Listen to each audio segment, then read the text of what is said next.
இலக்கு மின்னிதழ் நேயர்களுக்கு வணக்கம். இன்றைய நேர்காணலில் என்னுடன் கலாநிதி அருஸ் அவர்கள் இணைந்துள்ளார்கள். அருஸ், வணக்கம். வணக்கம் ஸ்டீபன். இலக்கிய நேயர்களுக்கு அன்பு கலந்த வணக்கம். இன்றைக்கு நாங்கள் எங்களுடைய தாயகம் நோக்கிய பார்வையை செலுத்தலாம் என்று உத்தேசித்துள்ளேன். அதாவது அங்கே மிக முக்கியமாக பார்க்க வேண்டிய விடயம் இந்த இலங்கையினுடைய காவல்துறை, அதாவது போலீஸ் டிபார்ட்மெண்ட், காவல்துறை இலாகா என்ன விதத்திலே தமிழர்களை டிஸ்கிரிமினேஷன் செய்தது. நாங்கள் சின்ன வயதிலே இருந்து ஒரு மறக்க முடியாத பல வார்த்தை பிரிவுகள், இந்த சிங்கள காவல் அதிகாரிகள், போலீஸ் அதிகாரிகள் பாவித்த வார்த்தை பிரிவுகள் இன்றும் எங்கள் மனதிலே ஓடிக்கொண்டிருக்கின்றது. நாங்கள் பாடசாலை செல்லும் காலத்தில் கூட பார்த்தீர்கள் என்றால், ஒரு சைக்கிளிலே 2 பேர் நண்பர்கள் போனால் கூட உடனே போலீஸ் பிடிச்சு அடோ தெமிழு பண்டி அப்படிதான் சொல்லி, இப்போ எனக்கு அடோ தெமிழு பண்டி இப்படி தான் சொல்லுவாங்க. இதெல்லாம் எங்களுக்கு எந்த அளவிலே இந்த தமிழர்களை ஒரு கீழ்த்தரமாக, இதை விட மோசமான வார்த்தைகளும் பாவித்திருக்கிறார். அடோ பறை தமிழ் இதெல்லாம் சொல்லுவார்கள். அப்படி அந்த அளவுக்கு தான் அந்த தமிழர்களை கேவலமாக நடத்தியது இந்த போலீஸிலாக. இன்று வரைக்கும் அதைத்தான் இலங்கையினுடைய காவல்துறை, அதாவது சிங்கள காவல்துறை செய்து கொண்டு இருக்கின்றார்கள். இலங்கையினுடைய போலீஸிலாகாவினுடைய இந்த கீழ்த்தரமான செயற்பாடுகள், அவர்களுடைய அணுகுமுறைகள், அவர்களுடைய வார்த்தை பிரிவுகளை கூட ஐநா சபையாக இருக்கட்டும், இந்த மனித உரிமை ஆணையங்கள் உட்பட அதாவது பல திணைக்களங்கள் இவைகளை சொல்லப்பட்டிருக்கின்றது. பதிவிலே இருக்கின்றது இலங்கையுடைய காவல்துறை எப்படியான முறையில் தமிழர்களை டிஸ்கிரிமினேஷன் செய்கின்றார்கள் என்றது ஒரு பதிவினூடாக கூட இருக்கின்றது. இன்னும் ஒரு விஷயத்தை நாங்கள் பார்க்க வேண்டும். என்னென்று சொன்னால், அந்த காலம் என்றது ரொம்ப கொடுமையானது அரசு. அந்த கதை இன்றைக்கு இந்த சிங்கள தேசம் அனுபவிக்கின்றது. நாங்கள் சொல்லுவோம் இல்லை, முற்பகல் செய்யின் பிற்பகல் விளையும், தன்பினை தன்னை சுடும், ஓட்டப்பம் வீட்டை சுடும் என்று பட்டினத்தார் அப்போவே பாடி வச்சார். இதெல்லாம் இன்று அவர்களை தூக்கி வருகின்றது. கர்மா என்பது நாங்கள் மறந்தாலும் இந்த தீயது செய்தவனுடைய விலாசத்தை கர்மா ஒரு நாளும் மறக்காது. அது தேடி தானாகவே வரும். நாங்கள் விட்டாலும் கர்மா விடாது. அன்று தங்களுடைய கைகளாலே தாங்கள் கண்களை குத்திக் கொள்கின்றார்கள். இன்று பார்த்தீர்கள் என்று சொன்னால், 3 போலீஸ் மா அதிபர்கள், ஒருவர் இறந்து விட்டார், இன்னொருவர் தற்கொலை செய்திருக்கின்றார், 2 பேருக்கு சிறை தண்டனை விதிக்கப்பட்டுள்ளது. இப்படி இன்னும் பல நாடகங்களை நாங்கள் காண வேண்டிய காலத்தை நோக்கி நகர்ந்து கொண்டிருக்கின்றோம். கூறுங்கள் அரசு. நீங்கள் சொல்வது போலதான், அதாவது இலங்கை அரசு இந்த போரின் போது காவல்துறையினருக்கு வழங்கிய அதிக அளவிலான அதிகாரங்கள், அதில் கூடுதலாக நீங்கள் பயங்கரவாத தடுப்பு சட்டத்தை கூறலாம்.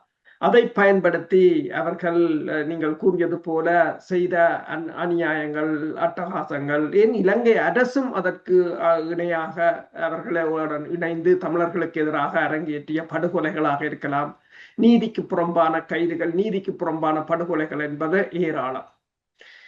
இன்றும் கூட நீங்கள் பார்க்கலாம், வசந்தி ரூபவதி சர்மா என்ற ஒரு 3 பிள்ளைகளின் தாய் ஜூலை 27 2000 கைது செய்யப்பட்டு 1999 டவுன் கோல் பொம்மிங்கிக்கு பொறுப்பானவர் அல்லது அதுக்கு உதவி செய்தவர் என்று கைது செய்யப்பட்டு பிறகு 15 வருடங்களுக்கு பிறகு அவர் நிரபராதி என்று விடுதலை செய்யப்பட்டிருக்கிறார். அதே போலதான் இப்ப கந்தப்பு ராஜசேகர் என்றவர் கரவட்டியை சேர்ந்தவர் 12 வருடங்கள் இந்த பிடிஐயால் தடுத்து வைக்கப்பட்டிருந்தார். நாமல் ராஜபக்ஷ ஒன்றை கூறுகிறார், இந்த பிடிஐயால் தடுத்து வைக்கப்பட்டிருக்கின்ற அல்லது முன்னர் பயங்கரவாத தடுப்பு சட்டம் என்றது தடுத்து வைக்கப்பட்டிருக்கின்ற சிலருக்கு தன் வயதை விட கூடிய காலம் இருக்கிறார்கள் சிறைகளில். அனைத்துலக சமூகம், குறிப்பாக இந்த ஐரோப்பிய ஒன்றியம் அடிக்கடி இலங்கையிடம் சொல்வதொன்று, நீங்கள் நீதித்துறை, காவல்துறை போன்றவற்றை சுயாதீனமாக்க வேண்டும், அரசில் இருந்து வேறுபட்டதாக மாற்ற வேண்டும் என்று. ஆனால் அவர்கள் அரசியல் நோக்கங்களுக்காக அதனை அவ்வாறு செய்யவில்லை. இன்றும் நீங்கள் பார்த்தீர்கள் என்று சொன்னால், இந்த காவல்துறையை பொறுத்தவரை ஒவ்வொரு அரசும் தங்களுக்கு சார்பாகத்தான் அந்த காவல்துறையை கையாள்வதுண்டு. காவல்துறையினரும் அந்த சந்தர்ப்பத்தை தங்களோட அதிகாரத்தை பயன்படுத்துவதற்கு பயன்படுத்தி கொண்டு இப்ப கூடுதலான அட்டூழியங்களை மேற்கொள்வது தமிழ் மக்கள் மீதுதான். ஆனால் 2 தடவைகள் இலங்கையே தனது சொந்த நடவடிக்கைக்கான பலனை அனுபவித்திருந்தது. ஒன்று 1971ஆம் ஆண்டு இடம்பெற்ற ஏபிபி என்ற கலவரம், பிறகு 88, 89களில் ஏற்பட்ட கலவரம். ஆனால் அதற்கு பிறகு இப்போது போர் முடிந்த பிற்பாடு எந்த காவல்துறையினருக்கு இவர்கள் அதிகாரத்தை கொடுத்தார்களோ அந்த காவல்துறையினரால் இலங்கையில் மிகப்பெரிய நெருக்கடியாகத்தான் இருக்கின்றது. உதாரணமாக நீங்க பார்த்தீங்கன்னு சொன்னால் 34வது ஐஜிபி காவல் போலீஸ் மா அதிபர் வந்து புஜித் ஜெயசுந்தர வந்து இப்போது உயிர்த்த ஞாயிறு குண்டுவெடிப்பு தொடர்பாக சிறையில் அடைக்கப்பட்டிருக்கின்றார். அதே போல 35வது ஐஜிபி வந்து சிடி விக்ரமரத்னா தன்னைத்தானே சுட்டு படுகொலை செய்திருக்கின்றார். ஆனால் அது கூட துப்பாக்கியை வந்து காவலாளியின் துப்பாக்கியைத்தான் பயன்படுத்தி இருக்கின்றார். 36வது காவல் போலீஸ் மாதிபர் தேசபந்து தென்னக்கோன் வந்து கைது செய்யப்பட்டு சிறையில் இருக்கின்றார். நீங்கள் சொன்னது போல தன்பினை தன்னை சுடும் என்றது போல இப்போது இலங்கையின் காவல்துறைக்கு இடையிலே மிகப்பெரிய குழப்பங்களும் அதனால் இலங்கை அரசுக்கு நெருக்கடிகள் இருக்கின்றன. நேற்று முன்தினம் கொழும்பிலிருந்து கதைத்த ஒருவர் கூறினார், இந்த புஜித் ஜெயசுந்தராவுக்கு கொடுக்கப்பட்ட மரண தண்டனை இலங்கையின் புலனாய்வுத்துறையின் முன்னாள் தலைவர் சுரேஷ் சாலேக்கு கொடுக்கப்பட்ட அவர் கைது செய்யப்பட்டது எல்லாம் தொடர்பாக மற்றது கடற்படை தளபதிக்கான தண்டனை என்பன அல்லது கைது செய்யப்பட்டது என்பது தொடர்பாக இப்போது படையினருக்கு இடையிலும் காவல்துறையினருக்கு இடையிலும் மிகப்பெரிய ஒரு அச்சமான சூழ்நிலை நிலவுவதாக கூறியிருக்கின்றார். பலரும் மிகவும் பதற்றத்தில் இருப்பதாகவும் அது சில சமயங்களில் இந்த அரசுக்கு ஒரு நெருக்கடியாக மாறக்கூடிய சந்தர்ப்பங்களும் இருப்பதாக தெரிவித்திருக்கின்றார்கள் அங்கு கொழும்பில் இருந்து. இலங்கை அரசை பொறுத்தவரையில் இந்த காவல்துறையினர் மீதான நடவடிக்கையை பொறுத்தவரையில் நீங்கள் பார்த்தீர்கள் சொன்னால் ஒன்று இந்த உயிர்த்த ஞாயிறு குண்டுவெடிப்பை அவர்கள் கையில் இப்போது எடுத்திருக்கிறார்கள். அது அரசியல் சார்ந்ததாகத்தான் எல்லோரோடும் பார்க்கப்படுகிறது. எதிர்கட்சிகள் மீதான ஒரு நடவடிக்கை என்னென்று சொன்னால், ஆனால் அதுக்காக அவர் நீதிக்கு புறம்பாக எதையும் செய்யவில்லை. இவர்கள் செய்து இதுவரை காலமும் யாராலும் அது ஒரு அரசியல் காரணங்களுக்காக புறந்தள்ளப்பட்டதை அவர் தூக்கி இருக்கிறார், அவ்வளவுதான். அப்ப இதில் வந்து முதலில் இப்போது பலியாகி இருக்கிறவர்கள் இந்த காவல்துறையினர். அப்ப இதை கொண்டு அடுத்த கட்டத்துக்கு அவர்கள் நகரப் போகிறார்கள் என்ற நிலையில் தான் பதட்டங்கள் அங்கு ஏற்பட்டிருக்கின்றன. இல்ல, நான் இப்ப உங்களோட இந்த பேசுறதுக்கு வர முதல் இன்று பகல் ஒரு சில ஆய்வுகள் செய்து இந்த யுனைடெட் நேஷன்ஸ் இன்டர்நேஷனல், அதாவது வந்து அம்னஸ்டி இன்டர்நேஷனல், மற்ற ஹியூமன் ரைட்ஸ் வாட்ச், மற்றது அமெரிக்கன் ஸ்டேட் டிபார்ட்மெண்ட்டுடைய சில அறிக்கைகள், மற்றது ஃப்ரீடம் ஹவுஸ், இவியல் இந்த இலங்கையினுடைய காவல்துறை பற்றி என்னென்ன அடிப்படையில் வந்து இலங்கை காவல்துறை மீது இவர்கள் ஆவணங்களை சேகரித்து வைத்திருக்கிறார்கள் பார்த்தால் ஒரு தன்னிச்சையான கைதுகள், அதாவது முக்கியமாக தமிழர்களை நோக்கி தன்னிச்சையான மற்றும் அந்த தடுப்பு காவலில் வைக்கிறது கூட வந்து ஒரு லிமிட்டேஷன் இல்லாமல் தடுப்பு காவலில் வச்சு துன்புறுத்துறது அந்த அந்த அடிப்படையில். மற்றது இன்னொன்று பார்த்தீங்கன்னு சொன்னால் சித்திரவதை என்றால் மோசமான சித்திரவதைகளும் கொடுமைகளும் செய்கிறது. இதுதான் பதிவில் இருக்கிற விடயங்களை. மற்றது அவர்களுடைய மொழி பிரயோகம், நான் முதல் சொன்னேனே அடோ பண்டி, இந்த இப்படியான கேவலமான மொழி பிரயோகங்கள். மற்றது இந்த அவையில் இப்போ இந்த கண்காணிப்பினூடாக துன்புறுத்துறார். இந்த நான் ஒரு ஆளை முன்னுக்கு போட்டுட்டு பின்னுக்கு பார்ப்போமில்ல, அப்படியான விஷயங்கள் செய்து அவர்களுடைய ஃப்ரீடத்தை வந்து இல்லாமல் செய்கிறது. மற்றது அவையில் அந்த தண்டனை அந்த அவைய ஆட்கள்னு சொல்லி சொன்னால் சிங்கள பக்கத்தில் ஒரு ஆள் அரெஸ்ட் பண்ணால் அவையில் தண்டனையிலிருந்து தப்பிக்க வருது, அந்த லஞ்சங்களை வாங்கி கொண்டு அவையில் தப்பிக்கிறது. இப்படியான அந்த கேட்டகரியில் தான் வந்து இவையில் இந்த ஆய்வுகளை செய்து இந்த ரிப்போர்ட்டை வந்து செய்திருக்காங்க. அதில் முக்கியமாக பாதிக்கப்படுறாருன்னு பார்த்தா கூடுதலாக தமிழ் மக்களுக்கு தான் இவ்வளோ விஷயம் நடந்திருக்கிறது. மற்ற இன்னொரு விஷயத்தையும் பார்த்தீங்கன்னு சொன்னால் இந்த பௌத்த பிக்குகள் செய்கின்ற ஆர்ப்பாட்டங்கள், பௌத்த பீடங்கள் செய்கின்ற ஆர்ப்பாட்டங்களுக்கு கூட தமிழர் பக்கம் நியாயம் இருந்தாலும் இலங்கையினுடைய காவல்துறை வந்து இந்த பௌத்த பிக்குகள் பக்கம் தான் நிற்கின்றார்கள். கூறுங்க. உண்மைதான். என்னென்று சொன்னால் இப்போது கூட இலங்கை அரசு எப்போதும் இலங்கை அரசோ இலங்கையின் காவல்துறையோ அல்லது இலங்கையின் படையினரோ எப்போதும் தமிழர்களுக்கு எதிராக எந்த நடவடிக்கையிலும் அவர்கள் ஒரே மாதிரியான நிலைப்பாட்டை தான் கொண்டிருப்பார்கள். உதாரணமாக பார்த்தீங்கன்னு சொன்னால் இந்த ஊழல் வழக்குகளில் கூட அவர்கள் தென்னிலங்கையில் தான் அதை மையப்படுத்துகிறார்கள் தவிர வடக்கு கிழக்கில் ஊழல் செய்கிறவர்களை அவர்கள் ஊக்குவித்த வரலாறுகள் தான் இருக்கின்றன. அதே போல காவல்துறையினர் கூட இந்த வடக்கு கிழக்கில் இருக்கின்ற இப்ப போர் நிறைவடைந்த பின்னர் கூட தங்களுக்குள்ள அதிகாரங்களை பயன்படுத்தி பணத்தை பறிப்பது, சட்டங்களை பயன்படுத்தி பணத்தை பறிப்பது, லஞ்சம் பெறுவது எல்லாம் வடக்கு கிழக்கில் தான் மிக மிக அதிகமாக இருக்கின்றன. போரின் போது அவர்களுக்கு மேலதிகமான அதிகாரங்கள். இப்போ இந்த காவல்துறையினர் செய்கின்ற அட்டூழியங்கள் எதிராகத்தான் கொழும்பில் இருக்கின்ற தமிழர்கள் மீது ஜெயரட்னம் போன்ற காவல்துறையினர் மேற்கொண்ட நடவடிக்கைகள், இந்த மோசமான நடவடிக்கைகள் காரணமாகத்தான் அவரை விடுதலை புலிகள் அங்கிருந்து வன்னிக்கு கொண்டு சென்றிருந்தார்கள். அதே போல இன்னும் பலர் மீது தாக்குதல்கள் கூட நடத்தப்பட்டிருந்தன.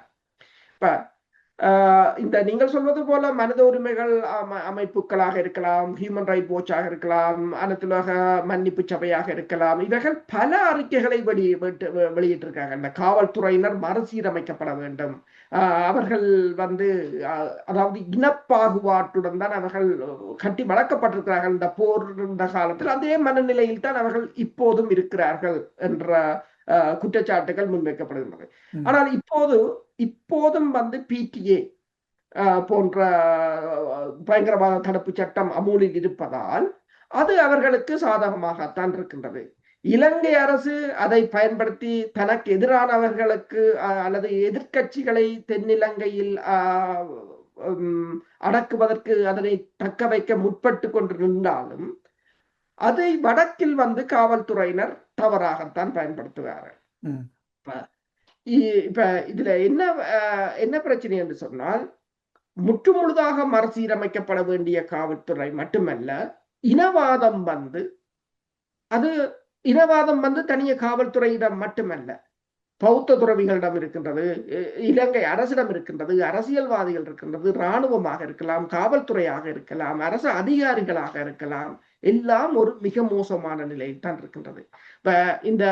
இப்ப நீங்கள் பார்த்தீர்கள் என்று சொன்னால், இந்த ஜிஎஸ்பி பிளஸ் வரி சலுகையாக இருக்கலாம், அல்லது வெளிநாட்டு அமைப்புகள் வழங்குகிற உதவிகளாக இருக்கலாம். இவையில் பலவற்றை இப்ப US8 இப்ப நிப்பாட்டி விட்டார்கள். அதை முன்பு வழங்கப்பட்ட போது கூட ஒரு நல்லாட்சி தொடர்பாகத்தான் அது வழங்கப்படுவதுண்டு. ஆனால் அந்த நல்லாட்சி அங்கு இல்லை. இவ்வளவும் நடக்கின்றது என்பதை இந்த அனைத்துலக மன்னிப்பு சபை, மற்றது மனித உரிமைகள், ஹியூமன் ரைட் வாட்ச் போன்ற அமைப்புகளை தவிர்த்து எங்கட மக்கள் அதை ஆதாரபூர்வமாக வெளியில் கொண்டு வருவதும் இல்லை. நீங்கள் பாத்தீங்க, இப்ப நான் கூறின 2 நபர்கள் பெயர் விவரங்களும் அவர்கள் கைது செய்யப்பட்டது, 15 வருடங்களுக்கு பிறகு அவர் நிரபராதி என்று விடுவிக்கப்பட்டது, அவருக்கு கொம்பன்சேஷன் வழங்கினார்களா, அவர்களை கைது செய்த காவல்துறையினர் தண்டிக்கப்பட்டார்களா? எதுவுமே இல்லை. நாங்களும் அதை அனைத்துலக மட்டத்துக்கு கொண்டு செல்வதும் இல்லை. இலங்கைக்குள் அதை கதைப்பதால் எதுவும் நடந்து விடாது. அதாவது பொறுப்பு கூறலில் இலங்கை காவல்துறையினரோ இலங்கை படையினரோ அவர்கள் எதற்கும் பொறுப்பு கூறவில்லை என்ற அந்த அதிகாரம்தான் அவர்களுக்கு இவ்வளவு தூரத்துக்கு தமிழ் மக்கள் மீதான அடக்குமுறைகளை மேற்கொள்வதற்கு அவர்களுக்கு சாதகமாக அமைந்தது.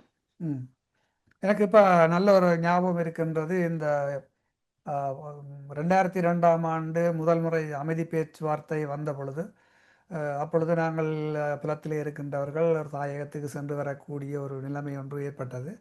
அப்பொழுது நான் முதல் தடவை இந்த புலம்பெயர்ந்து முதல் தடவை நான் இலங்கை சென்று யாழ்ப்பாணம் சென்று அங்கு இருந்து விட்டு திரும்பி வருவதற்காக கட்டுநாயக்கா ஏர்போர்ட்டுக்கு தான் வர வேண்டும். விமான நிலையத்துக்கு வரும் பொழுது நாங்கள் ஒரு வேனிலே வந்தோம். எங்களுடைய உறவினர்கள், என்னுடைய பிள்ளைகள் என்று சொல்லி அதுக்குள்ளே 4-5 பெண்கள் இருந்தார்கள்.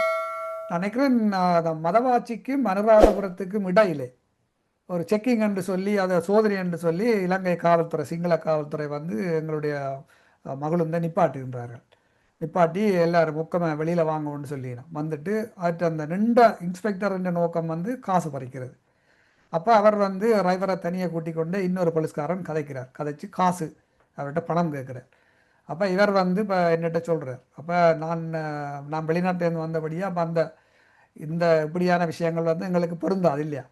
அப்போ நான் சொன்னேன், நாங்கள் காசு இப்போ அப்படி லஞ்சம் கொடுக்குற எங்களுக்கு விருப்பம் இல்லையாண்டுக்கா அவர் சிங்களத்தில் டிரைவருக்கு சொல்கிறார், நீ காசு தரையிலையான்னு சொல்லலாம், இந்த இருக்கிற அவ்வளோ பெண்களையும் நாங்கள் இங்கே மறைச்சி வச்சுருப்போம். குறிப்பாக பெண்களை பார்த்து சொல்கிறேன், அவ்வளோ பெண்களையும் நாங்கள் இங்கே மறைச்சி வச்சுருப்போம். அந்த நேரத்தில் இப்படியான சேட்டை வன்னியில் நடக்குமா? நடக்காது. அதான் வித்தியாசம். இலங்கை காவல்துறைக்கும் வன்னியிலே இருந்த காவல்துறைக்கும் இதுதான் வித்தியாசம். எந்த அளவு ஒரு மோசமான ஒரு இலங்கை காவல்துறை என்பதை வந்து இப்போ இருக்கின்ற அரசாங்கம், எங்களுக்கு இப்போ இருக்கின்ற அரசாங்கம் சாதகமாக செய்யவில்லை. இப்போ இருக்கிற அரசாங்கமாவது உன்னுடைய காவல்துறையை திருத்து, காவல்துறைக்கு வந்து அறிவூட்டலை கொடுங்கள், சரியான கற்பித்தலை கொடுங்கள். இந்த லஞ்ச ஊழல்கள் இப்படியான டிஸ்கிரிமினேஷன் மக்களை சரியாக பயன்படுத்த வேண்டும் என்ற அறிவை கொடுக்க வேண்டும் இலங்கையினுடைய காவல்துறைக்கு. மற்றதில் இன்னும் ஒரு விடயத்தை நாங்கள் இன்று கதைப்பதாக உத்தேசித்திருந்தோம் அரசு என்னென்று சொன்னால், இந்த ஏற்கனவே கடந்த காணொளியிலே நாங்கள் இந்த பௌத்தம் சம்பந்தமாக பேசியிருந்தோம். சரித்திரத்தை நாங்கள் புரட்டி பார்த்தோம் என்று சொல்லி சொன்னால், இலங்கைக்கு முதல் வந்த பௌத்தம் வந்து இந்தியாவிலிருந்து தென்னிந்தியா ஊடாக வடக்குக்கு தான் வந்திருக்கின்றது. அந்த சமயம் பௌத்தம் இலங்கைக்கு வரும் பொழுது மூன்று பிரிவாக அந்த நாடு இருந்தது. ஒன்று அதான் இன்று சொல்லப்படுகின்ற கந்தருடை என்று இவள் கதிரகோடன்னு மாற்றி வச்சிருக்கின்றார்கள். அப்பொழுது இருந்த பேர் கதிரமலை, ருகுண, தேற்கில, ராஜரட்ட.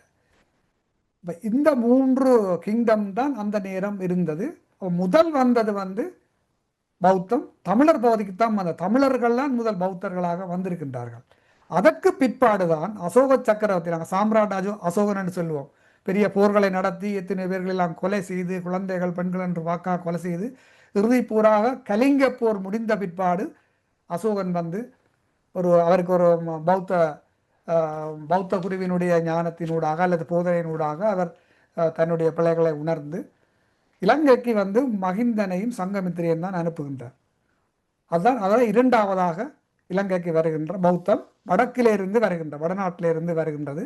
அவர்கள் வந்து தான் தீசன் என்று அப்போது இந்த தமிழ் மன்னன், அதாவது தேவநம்பிக்கை தீசன் என்று சொல்லப்படுகின்ற சந்தித்திருக்கின்றார்கள். இப்போ நாங்கள் இங்கே வர்ற பிழை என்னென்றால், இந்த பௌத்தத்தை ஏன் தமிழர்கள் விட்டார்கள்? இன்று நாங்கள் பௌத்தத்தை நாங்கள் கையில் எடுக்கவில்லை என்று சொன்னால் எங்கள் தேசம் அழியும் என்று நான் கடந்த காணொலியிலையும் பேசியிருந்தோம். இது பற்றி கொஞ்சம் விரிவாக பேசுங்கள் அரசு. நாங்கள் கடந்த காணொலியில் பேசிய பிற்பாடு உண்மையில் அதை பார்த்தார்களோ பார்க்கவில்லையா என்று எனக்கு தெரியாது. அதுக்கு பிறகு அல் ஜசீராவில் எங்கள் காணொளி வந்து ஒரு 48 மணி நேரத்துக்கு பௌத்த துறவிகள் தொடர்பாக ஒரு டாக்குமெண்ட்ரியை தயாரித்து வெளியிட்டிருக்கிறார்கள். வெளிநாட்டில் இருக்கின்ற தூதரகம், அந்த காணொலியை நானும் பார்த்திருந்தேன். கூடுதலாக பிரித்தானியாவில் இருக்கின்ற தூதரகம் என்றுதான் கூறுகிறார்கள். அவர்கள் தான் அதை அரேஞ்ச் பண்ணி கொடுத்திருக்கிறார்கள் அல் ஜசீராவுக்கு. அதாவது பௌத்தத்தில் வந்து அதை 2 விதமாகவும் அதில் பேசுகிறார்கள். ஒன்று, பௌத்தம் வந்து அரசியல் மயப்படுத்தப்பட்டிருக்கின்றது. ஒரு பௌத்த துறவிதான் பிரதமரை கூட சுட்டுக் கொண்டிருந்தார், வன்முறையிலும் இறங்கியிருந்தார்கள். அதே நேரம் பௌத்த துறவிகளில் நல்லவர்களும் இருக்கிறார்கள், புத்தரின் சிந்தனைகளை பின்பற்றுவரும் இருக்கிறார்கள் என்ற பாணியில் தான் அந்த அல் ஜசீரா அந்த காணொளி போகின்றது. அதிலும் குறிப்பாக அதை வெளியிட்டது காரணம் என்னென்று சொன்னால், தமிழ் பேசுபவர்களும் அதில் இருக்கிறார்கள் என்ற ஒரு துணியில் தான் கொண்டு வந்திருக்கிறார்கள். நாங்கள் சொன்னது என்று சொன்னால், தமிழ் பௌத்தம் என்றது உருவாக்கப்பட வேண்டும். தமிழ் பௌத்தம் என்று உருவாகினால் இலங்கை அரசின் கடந்த 70 வருடம் 80 வருட முயற்சி வந்து ஒரே இரவில் தவிடு பொடியாகிறது. ஏனென்று சொன்னால், அதற்கு பிறகு இவர்களால் அந்த நில ஆக்கிரமிப்போ மத ஆக்கிரமிப்போ எதை செய்வதற்கும் தொல்லியல் திணைக்களங்களோ எதற்குமே அங்கு வேலை இல்லாமல் போய்விடும். அது ஒரு கிட்டத்தட்ட இப்ப ஹோமூஸ் நீரிணையை கூறுவார்கள், ரஷ்யா ஈரானுக்கு கூறிவிட்டு சென்றது என்று சொன்னால் உங்களுக்கு அணுக்குண்டு தேவையில்லை. ஹோமூஸ் நீரிணை உங்களுக்கு பல அணுக்குண்டுக்கு சமனானது. ஏனென்று சொன்னால் அணுக்குண்டு நீங்கள் வீசினால் ஒரு இடத்தில் விழுந்துதான் வெடிக்கும். ஆனால் ஹோமூஸ் நீரிணை உலகம் எல்லாம் வெடிக்குது. உலகம் எல்லாம். அதே போலதான் நீங்கள் தமிழ் பௌத்தம் என்றதை உருவாக்கினால் அது ஒரு அணுக்குண்டு வீசியதாகத்தான் இலங்கையில் இருக்கும். அதை விட மோசமான தாக்கத்தை தெற்கிலே உருவாக்கும். இரண்டால் தெற்கு வரையிலும் கிளைம் பண்ணக்கூடிய ஒரு நிலைமையாக இருக்கும். நீங்கள் இப்ப தீசன் என்றவர் கூட தமிழராகத்தான் இருக்கிறார். சிவபக்தர். அப்ப இவற்றை யார் கதைக்க வேண்டும்? வரலாற்று ஆசிரியர்கள் முன்வந்து கதைக்க வேண்டும். துணிச்சலாக அவர்கள் கதைக்க வேண்டும். அதற்கான சான்றுகளை முன்வைக்க வேண்டும்.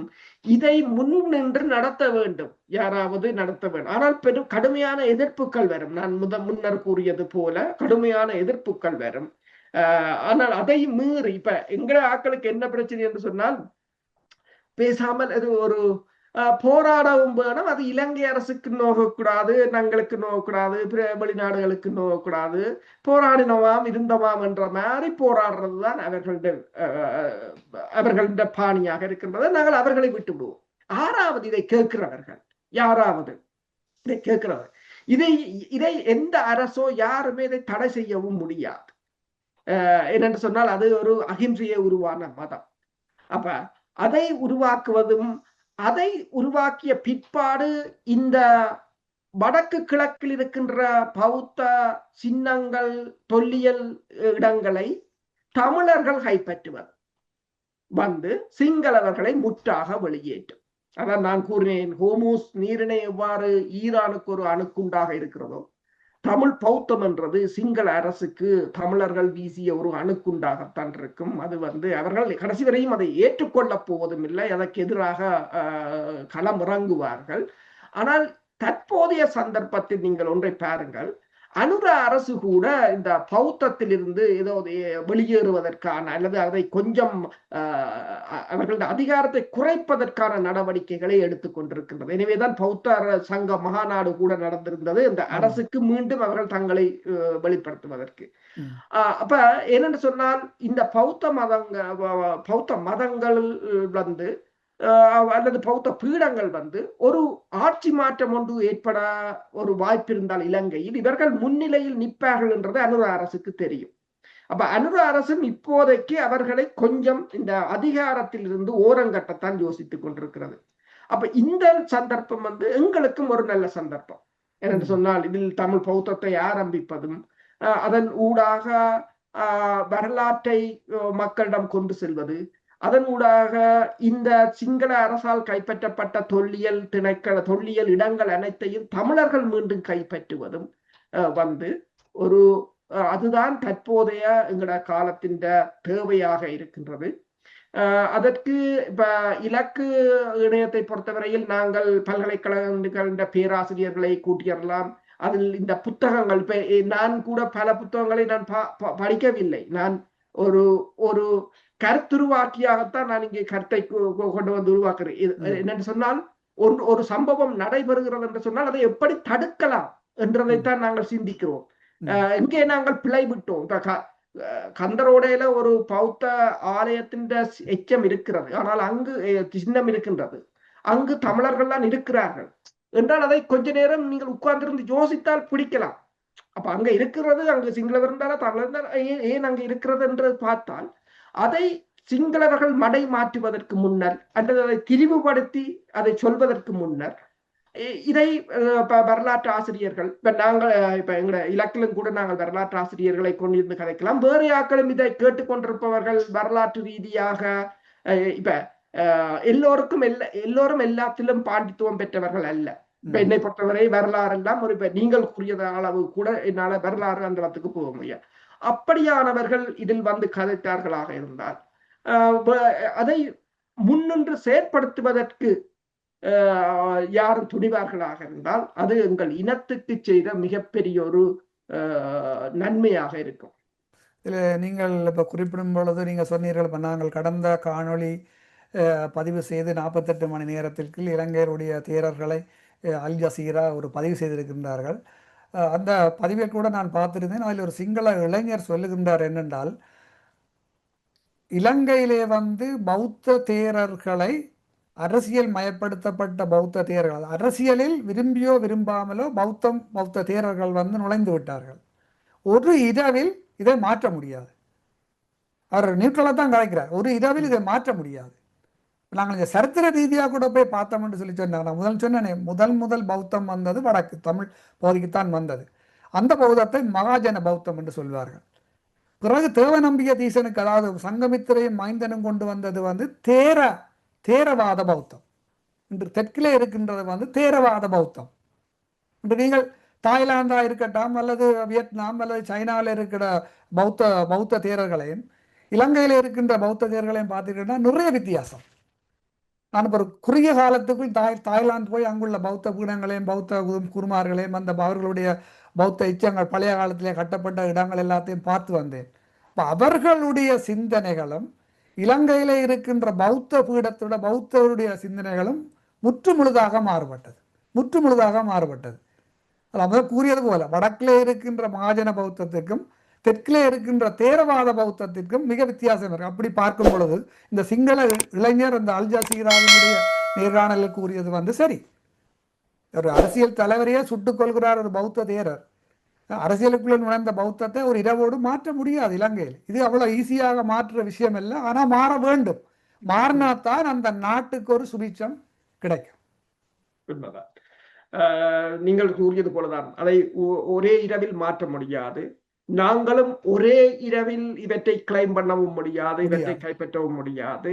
ஆனால் இன்று ஆரம்பித்தோம் என்று சொன்னால் அது மெல்ல மெல்ல வளர்ந்து வருமாக இருந்தால் அதன் ஊடாக நாங்கள் எங்கள் பகுதிகளை காப்பாற்றிக் கொள்ளலாம்.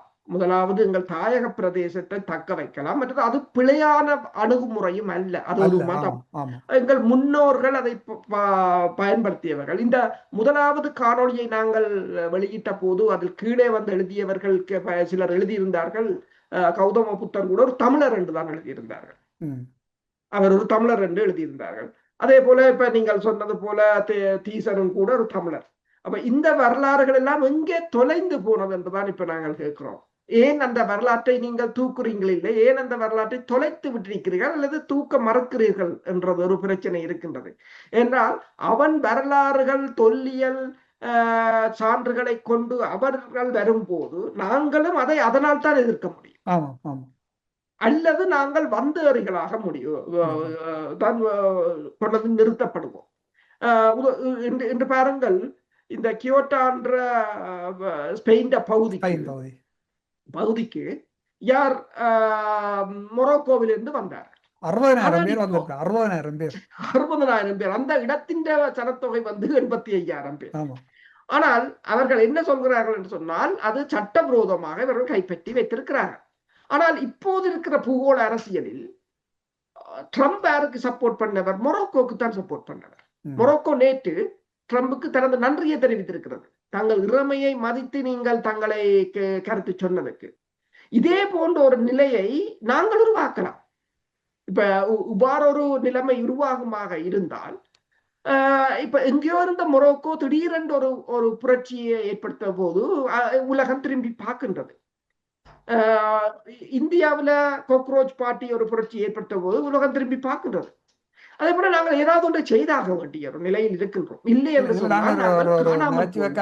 நகைச்சுவைக்காக ஒரு விஷயத்தை கூறலாம்னு நினைக்கின்றேன். ட்ரம்ப் வந்து ஸ்பெயினை பழி வாங்குறார். ஏன்னு சொன்னால்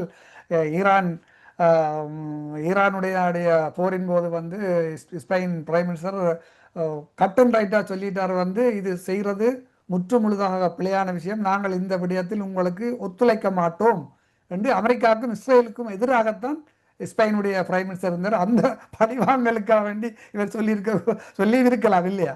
அதுக்கு அடுத்து சொன்னவர் இஸ்ரேல் பிரதமர் பெஞ்சமின் நெத்தனியாகு கடந்த வாரம் வழங்கிய பேட்டியில் கூறுகிறார், ஸ்பெயினில் ரயில் தண்டவாளங்கள் உடைந்து ரயில்கள் கவுளலாம், ஸ்பெயினில் கலவரங்கள் வரலாம், சில சமயங்களில் பெட்ரோல் நிலையங்கள் எரியலாம். அப்படி சொல்லுகிறார் ஆமா ஆமா நேரடியாகவே சாபம் இவ்வாறான போடுற நிகழ்வு மாதிரி விடலாம் என்று. அப்ப சபிக்கிற மாதிரி இப்போ இந்த மொரோக்கோவென்ற இவ்வளவு பேரையும் கொண்டு இறக்கினதன் பின்னணியில் இஸ்ரேல் இருப்பதாகத்தான் கூறுகிறார்கள். ம் மொசாட் வந்து அவர்களுக்கு தங்கள அதாவது அதாவது ஸ்பெயினுக்கு ஒரு அழுத்தத்தை கொடுப்பதற்காக மொசாட்டின் தலைமையில் மொரோக்கோ ராணுவம் தான் உணர்ந்திறக்கினது என்று ஆமா அதில் பல காணொளிகளை நீங்க பார்த்தீங்கன்னு சொன்னால் ராணுவ வண்டிகள் வந்து தான் இறங்குகிறார்கள். இறங்குகிறார். மற்ற ஸ்பெயினுடைய உளவுத்துறை சொல்லியிருக்கிறது அந்த வந்த மக்களுக்குள்ளே உளவுத்துறைகளும் கலந்து வந்திருக்கிறார்கள் என்று. உண்மைதான் உண்மைதான். நல்லது அரஸ், நாங்கள் இன்றைய இந்த நேர்காணலை மிகவும் ஒரு நல்ல விடயத்தை பேசியிருக்கணும்னு நினைக்கின்றேன். என்றால் நாங்கள் மக்களுக்கு ஒரு தெளிவூட்ட வேண்டியது ஒரு நேர்மையாக செயற்படுகின்ற ஒரு ஊடகத்தின் கடமையாகத்தான் நான் பார்க்கின்றேன். அதிலும் முக்கியமாக நாங்கள் இன்று பேசிய இந்த பௌத்த பீடங்களும் பௌத்தம் என்னென்று இலங்கைக்கு வந்தது, பௌத்தம் உண்மையில் யார் முதல் இந்த பௌத்தத்தை பின்பற்றினார்கள் என்ற விஷயங்கள் தொடர்ந்து பேசப்பட வேண்டும் என்ற ஒரு விழிப்புணர்வை ஏற்படுத்த வேண்டியது எங்களுடைய கடமை இல்லையா? அந்த வகையில் இதை பார்க்கின்ற மக்கள் நீங்களும் இந்த பௌத்த சம்பந்தமான உங்களுடைய கருத்துக்களையும், இதை நாங்கள் இந்த எங்களுடைய நிலங்களை ஆக்கிரமிப்புகளை தடுப்பதற்கு நாங்கள் அதை எப்படியான முறையில் கையாளலாம் என்ற விடயங்களை வந்து தயவு செய்து கீழே பதிவு செய்யுங்கள். பதிவு செய்தீங்கள் என்றால் நாங்களும் தொடர்ச்சியாக இந்த விடயம் பற்றி பேசலாம். நிச்சயமாக வேறு தனிப்பட்ட ரீதியாக எழுதாத ஒரு சில நண்பர்கள் கூட நேரடியாக தொலைபேசியில் தொடர்பு கொண்டு இந்த பௌத்தம் சம்பந்தமாக பேசியிருந்தார்கள். இது நல்ல விடயம் நீங்கள் எடுத்த விஷயம், ஆனால் அது எந்த அளவுக்கு சாத்தியப்படும் என்பது தெரியவில்லை. என்றால் இன்றைய இலங்கை ஈழத்தமிழர்களை பொறுத்தவரையிலே மற்றும் முழுவதுமாக நாங்கள் இந்துக்களாகத்தான் இருக்கின்றோம். ஆனால் இது பிரட்டி பார்க்க வேண்டிய விடயம், வரலாற்று ரீதியாக பார்க்க வேண்டிய விடயம். இதில் நீங்கள் உங்களால் இயலுமாக இருந்தால் வரலாற்று ஆசிரியர்களையும் கொண்டு வாங்க, கொண்டு வந்து அவையில் கதைக்க வைங்க என்று கேட்டிருக்கின்றார்கள். நல்லது அரஸ், நாங்கள் கூறுங்க. நீங்கள் சொன்னது போலதான் உங்களிடம் ஒரு ஒன்றை தான் போட்டு கூற விரும்புகிறேன். நீங்கள் உங்களிடம் கதைத்தவர்கள் சொன்னது போல எவ்வளவு தூரம் இது சாத்தியமாகும் என்று. அண்மையில் நடந்த தமிழக தேர்தல் இம்பாசிபிளை பாசிபிளாக மாற்றியவர்கள், நடக்க முடியாதது என்றதையே நடத்தி காட்டியவர்கள். அது தேசிய தலைவரும் அவ்வாறுதான். இவ்வாறு நடக்கும் என்று இலங்கையோ யாரும் கனவிலும் காணவில்லை. ஒரு ராணுவம், 2 ராணுவங்கள் ஒரு தேசத்துக்குள் இருக்கும் என்று தமிழர் அடிக்க தமிழர்கள் அடி வாங்குவார்கள் என்றுதான் யோசித்தார்கள். முன்பு ஒரு பத்திரிகையில் வந்தது, தமிழர்கள் கொழும்புக்கு வந்திறங்கினால் விபூதி பட்டையும் முருங்கைக்காய் கட்டு அல்லது மரவள்ளி கிழங்கும் தான் கொண்டு வருவார்கள் என்று, பனங்கிழங்கோடு வருவார்கள் என்று வர பார்த்தார். ஆனால் பிரபா தேசிய தலைவர் என்ற காலத்துக்கு சொல்ற பார்த்தார்கள் தமிழர்கள் பனங்கிழங்கோட வந்து இறங்கினாலும் ஆர்பிஜி 7 வந்திருக்கிறார்கள் என்று தலதறிக்கு ஓடின காலம் என்று சொல்வார்கள். அதை ஒரு காலத்தை எப்படி மாற்றி அமைத்தார்கள்? மாற்றலாம், எங்களால் மாற்ற முடியும். மற்றது இது இலகுவானது. இப்ப அங்கு சாய்பாபாவுக்கு ஒரு சங்கம் இருக்கின்றது, சிறுடி சாய்பாபா ஒரு சங்கம் இருக்கின்றது, வெவ்வேறு மதங்கள் எல்லாம் இருக்கின்றன. இது ஒரு பௌத்தம், அது எங்கட தொன்மையான மதம் அங்கு இருந்தது. அந்த தொல்லியலை நாங்கள் மீண்டும் எடுக்கின்றோம் கையில், அவ்வளவுதான். நல்லது, நன்றி. நாங்கள் நிறைவு செய்வோம். நேர்களே, மீண்டும் ஒரு நேர்காணலில் உங்களை சந்திக்கின்றோம். நன்றி, வணக்கம். நன்றி, வணக்கம்.